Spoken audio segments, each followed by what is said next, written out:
萧家，萧炎。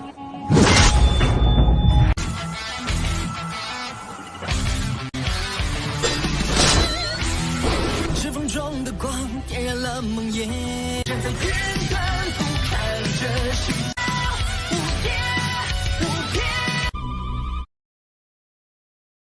Tubuh Xiao Yan kaku sesaat sebelum diselimuti oleh api yang lebih padat, lebih bernafsu. Dia mengambil kesempatan yang disajikan oleh tubuh kaku Sun Er untuk memaksa lidahnya masuk. Dia seperti bandit yang menjarah dengan keji. Sun Er juga terkejut oleh keberanian Xiao Yan sampai pikirannya menjadi lebih buram. Hanya setelah Xiao Yan menerobos masuk, dia secara refleks mulai berjuang. Namun, saat ini dia tampak sangat lemah. Kekuatannya yang menakutkan, di mana tinjunya bisa menembus ruang itu sendiri, tampaknya telah benar-benar menghilang pada saat ini. Api bernafsu terbakar di dalam dada Xiao Yan. Tangannya yang berkeliaran di sekitar pinggang Sun Er tanpa sadar naik. Sesaat kemudian, akhirnya menyentuh kelembutan yang menyebabkan seseorang memusatkan perhatian. Sentuhan lembut itu seperti percikan yang menyalakan memadukan dari beberapa ledakan. Tangan Xiao Yan diam-diam membuka pakaian hijaunya, menunjukkan kulitnya yang seperti salju. Nona muda, saya yang lama punya sesuatu untuk dibicarakan dengan Anda. Batu kering tua tiba-tiba terdengar di luar pintu tepat ketika Xiao Yan secara bertahap akan mengupas semuanya dari orang di pelukannya. Suara tua itu dengan jelas menular ke dalam ruangan. Suara tua ini berisi duki yang kuat yang sepertinya meledak di samping telinga Xiao Yan dan Sun Er, tiba-tiba membangunkan mereka berdua dari keadaan hilang dalam gairah. Setelah memulihkan kepalanya yang jernih, Sun Er melihat postur yang sangat intim dari mereka berdua dan pakaian yang sudah separuh dilucuti darinya, menampakkan kulit seputih salju di bawahnya. Wajahnya segera berubah merah sehingga tampak seolah darah akan menetes dari situ. Sepasang mata gelap menatap marah pada Xiao Yan dalam rasa malunya. Dia mengulurkan tangannya dan menarik selimut itu, membungkusnya erat-erat di sekitar tubuhnya saat dia melakukannya. Xiao Yan juga memulihkan pikirannya saat ini. Dia tak berdaya menyebar tangannya saat dia melihat kemarahan Sun Er yang memalukan. Setelah itu, dia dengan canggung berkata, "Itu bukan salahku." Tidak. Xiao Yan mencoba membela diri sebelum akhirnya menundukkan kepalanya, putus asa. Dia tidak mengharapkan kontrol dirinya menjadi kacau di depan Sun Er. Wajah Sun Er yang indah dan mempesona tanpa sadar mengungkapkan senyum ketika dia melihat Xiao Yan yang putus asa menundukkan kepalanya. Namun, senyum ini dengan cepat ditarik olehnya. Tubuhnya bersembunyi di bawah selimut saat dia buru-buru mengenakan pakaiannya di tengah suara yang keras. Setelah itu, dia dengan lembut berkata, "Kau bajingan, kau benar-benar memiliki pikiran kotor seperti itu." Xiao Yan mengangkat kepalanya. Dia menggerakkan bibirnya dan bergumam dengan wajah tak berdaya, "Apa yang bisa saya lakukan terhadap daya tarik Sun Er, tapi beberapa saat yang lalu?" "Jangan katakan itu." Wajah Sun Er sekali lagi memerah. Dia buru-buru mengulurkan tangannya dan memblokir mulut Xiao Yan. Namun, dia akhirnya meraih tangannya sebagai gantinya. Dia berpikir bahwa Xiao Yan akan melakukan sesuatu yang buruk lagi ketika dia melihat cinta yang tidak bisa disembunyikan di mata hitam gelapnya. Kemerahan terang di wajah Sun Er menjadi jauh lebih pucat di bawah mata Xiao Yan. Dia menggigit bibir bawahnya yang merah dengan punggung giginya saat keraguan muncul di matanya. Segera, dia tiba-tiba menunduk dan memberi wajah Xiao Yan kecupan yang dangkal. Xiao Yan gege, garis darah di tubuh Sun Er belum sepenuhnya terbangun. "Saya tidak bisa melakukan hubungan apapun. Kalau tidak, konsekuensinya akan sangat serius. Tunggu sampai kita bertemu lagi." "Baiklah." Kejutan langsung melintas di mata Xiao Yan ketika dia mendengar suara lembut seperti nyamuk yang terdengar di sampingnya. Dia menoleh, hanya untuk melihat telinga yang biasanya sangat jernih dari gadis itu telah berubah warna merah menyala. Sun Er merasa kepalanya meledak ketika dia berbicara. Bahkan dia tidak bisa membayangkan bahwa dia akan mengucapkan kata-kata itu. Segera, dia berhenti mengatakan hal lain untuk Xiao Yan. Tubuhnya bergerak dan dia bergegas keluar dari ruangan. Xiao Yan dengan lembut mengepalkan tangannya saat dia mempelajari sosok Sun Er. Tekstur kental dari sebelumnya sepertinya tetap. Orang tua ini menginterupsi sesuatu yang bagus. Bagaimana tidak pengertian? Sementara Xiao Yan diam-diam bergumam pelan, kedua pria tua berpakaian hitam di luar ruangan itu berjalan naik dan turun seperti semut dalam panci panas. Mata mereka tampak sedikit merah. Mereka telah melindungi Sun Er selama ini dan secara alami menemukan bahwa dia tiba-tiba datang ke kamar Xiao Yan sebelumnya. Mereka tidak terlalu memikirkannya, tetapi mengikuti arus waktu, mereka tampaknya telah merasakan sesuatu yang salah. Xiao Yan dan Sun Er keduanya muda. Sekarang mereka telah bersatu kembali, mereka seperti kayu kering dan api yang kuat, memicu kontak. Jika mereka adalah pria dan wanita biasa, itu baik-baik saja jika mereka dinyalakan. Mereka berdua pasti tidak akan melakukan sesuatu yang tidak pengertian ini. Namun, Sun Er bukan wanita biasa. Dia adalah orang dengan garis darah paling sempurna dalam klan Gu dalam 1000 tahun terakhir. Jika dia menyerahkan tubuhnya ke Xiao Yan hari ini, Xiao Yan pasti akan dikejar sampai ke ujung dunia oleh klan Gu yang marah. Pada saat itu, mereka berdua juga akan menghadapi pelanggaran karena tidak melindungi Sun Er dengan benar. Nasib mereka tidak akan lebih baik daripada nasib Xiao Yan. Semua ini karena Sun Er benar-benar terlalu penting bagi klan Gu. Mereka berdua terus berjalan bolak-balik di depan pintu masuk.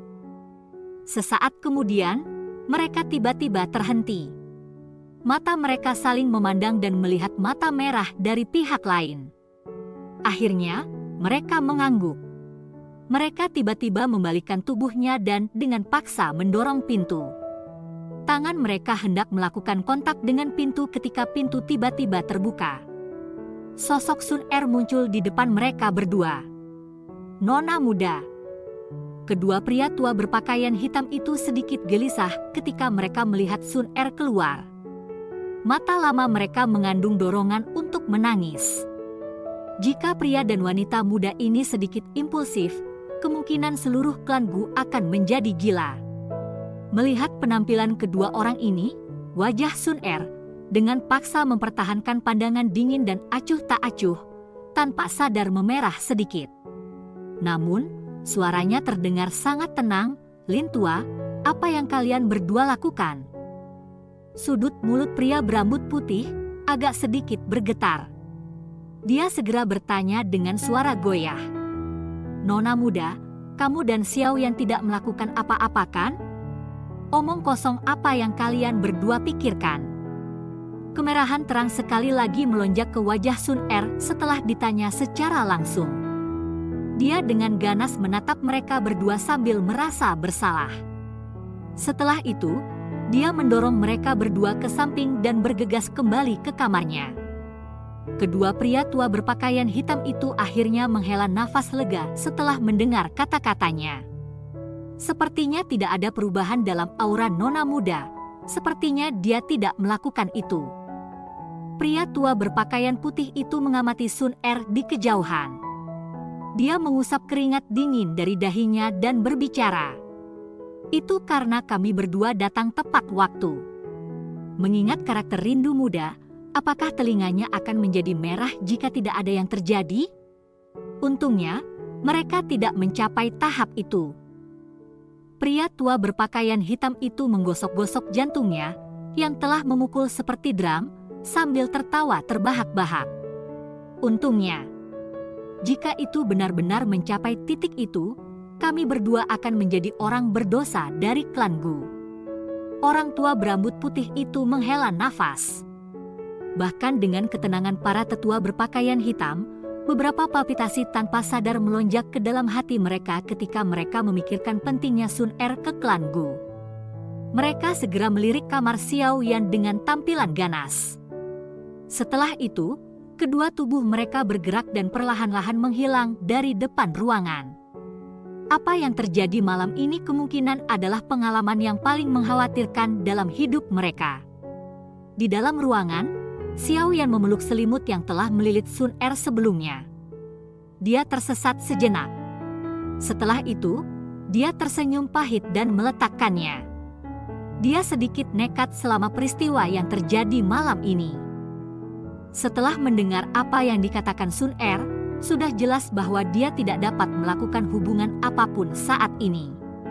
Jika dua tetua klan Gu tidak mengatakan apa-apa sebelumnya, sepertinya dia akan membuat kesalahan besar malam ini. Xiao Yan dengan lembut menghela nafas dan menghirup nafas dalam-dalam, secara bertahap menenangkan pikirannya. Setelah secara bertahap menenangkan pikirannya, gulungan berwarna emas yang Sun Er berikan padanya muncul di tangannya.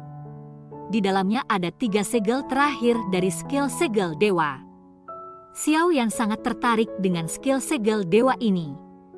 Berdasarkan apa yang tercatat di atasnya, jika dia menguasai kelima segel, kekuatannya akan sebanding dengan teknik Dou kelas Tian. Xiao Yan tidak jelas tentang kekuatan teknik kelas Dou. Namun, ia mampu memperoleh beberapa petunjuk dari teknik mengeluarkan api 5 cincin. Dengan bantuan teknik Dou ini, dia telah menggunakan kekuatannya sendiri untuk mengalahkan Tian Shi dan Bing Xuan, trio ahli dari lembah sungai es. Hasil dari pertempuran itu memang luar biasa. Xiao Yan memegang gulungan berwarna emas dan memainkannya sedikit. Setelah merenung, dia tidak segera mulai mempraktekkannya. Sebaliknya, ia mengembalikannya ke cincin penyimpanannya. Setelah percakapannya dengan Sun Er, Xiao Yan telah mendapatkan pemahaman yang lebih lengkap tentang pentingnya kekuatan. Teknik Dou dapat dipraktekkan kapan saja. Meningkatkan kekuatan saya adalah hal yang paling penting. Ekspresi Xiao Yan secara bertahap berubah menjadi serius. Tangannya tiba-tiba menarik pakaiannya, memperlihatkan pusaran hitam dari titik racun iblis. Di masa lalu, dia takut bahwa cepatnya peningkatan kekuatannya akan mengakibatkan pondasinya menjadi tidak stabil. Namun, setelah menggunakan api langit 3 perubahan misterius, Xiao Yan memperoleh beberapa kontrol kekuatan energi pada tingkat yang lebih tinggi. Oleh karena itu, sudah waktunya untuk sepenuhnya menyelesaikan racun titik iblis ini. Dengan kekuatan Xiao Yan saat ini, itu tidak lagi sulit baginya untuk benar-benar menyempurnakan racun titik iblis. Dengan kapasitas tubuh Xiao Yan, itu harus mungkin untuk benar-benar menyerap sejumlah besar murni Dou Qi yang terkandung di dalamnya. Dengan kata lain, menyelesaikan racun titik iblis ini yang telah merepotkan Xiao Yan selama bertahun-tahun adalah hal yang biasa. Hehehe, Shi Beiyan, sekarang saya akan tanpa basa-basi menerima hadiah hebat yang Anda berikan saat itu. Tangan Xiao Yan dengan lembut mengusap racun titik iblis di dadanya. Senyum dingin muncul di sudut mulutnya. Dia dengan cepat menyilangkan kakinya dan duduk.